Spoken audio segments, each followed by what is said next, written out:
Ladies and gentlemen, I've done these stories before about facial recognition, which is just AI, and it seems to always have a negative impact on Black people that have to go through facial recognition.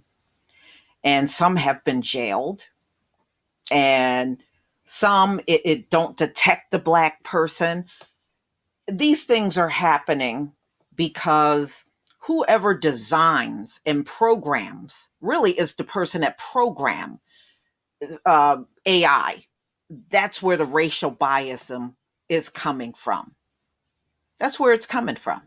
So when you say AI can't be racist, yes, it can if the person that programmed it is a racist. Yes, it can. And this is one of many cases. You can look these things up yourself. So this came out on NBC News, December 29th, 2020. Black man in New Jersey misidentified by facial recognition tech, falsely jailed, lawsuit claims. So, and that has happened where that's why law enforcement, ladies and gentlemen, will not use facial recognition. Some departments used it for a little while, but they kept jailing innocent people. So they had to back off and stop using it. And guess who those innocent people were? They looked just like this man. So Nijeer Parks, 33, he's from Paterson, New Jersey. A New Jersey man sued police and prosecutors claiming he was wrongly arrested and jailed after facial recognition software mistakenly linked him to a hotel theft. Nijeer Parks, 33, a Black man from Paterson, said his grandmother told him on January 30th, 2019, that an arrest warrant had been issued for him, according to the civil lawsuit filed in Passaic County. I know where Passaic is. He was accused of shoplifting from a Hampton Inn gift store in Woodbridge and then clipping a police car as he sped off. Park said early 2019 that he didn't own a car and that at the time he had never possessed a driver's license. Park said he went to Woodbridge Police Headquarters on February 5th to clear up the mistake, and he was arrested. So he was trying to clear his name. And, they do what they do all the time. As soon as we tell them we didn't commit a crime or we're innocent, their ears just completely turn off and they don't hear anything that we say.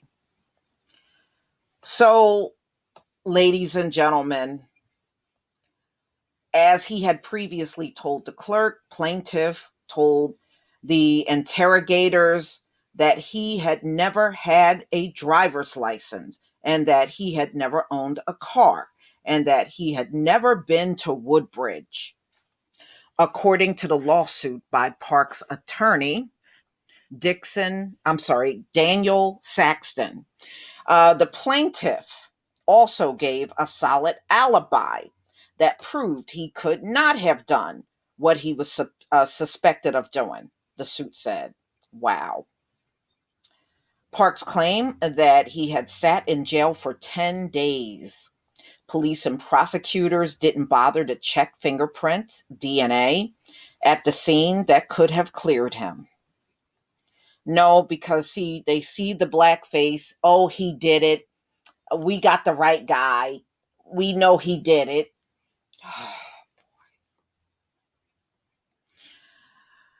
Defendant police department was relying solely on a faulty and illegal facial recognition software. Well, if it was illegal, why were the police even using this?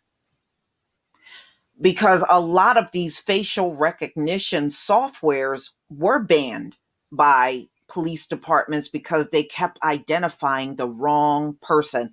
And when I say wrong, I'm talking about Black people, being accused of crimes they didn't commit. And the facial recognition made a match between him and somebody that was totally different. Oh boy.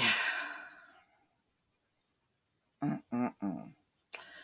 So he had no relationship to the suspect, the real suspect to the crime. He had no relation to that person at all. Sexton said all charges were dropped. County prosecutors and jailers, Woodbridge Police, and the mayor are named as respondents. A Woodbridge spokesman declined to comment Tuesday. By default, he should win this case since they used a software that was illegal for even the police to be using. He should win this by default, seriously. Claiming that no one from the township had been served with the lawsuit yet. Representatives for the prosecutor and jailers didn't immediately return message seeking their response. While use of the facial recognition technology is growing, critics of algorithms struggle to distinguish faces of people with dark skin. And by default, that's racist. So you designed a software that has an inability to detect people or correctly recognize people with dark skin. So by default, that's racism.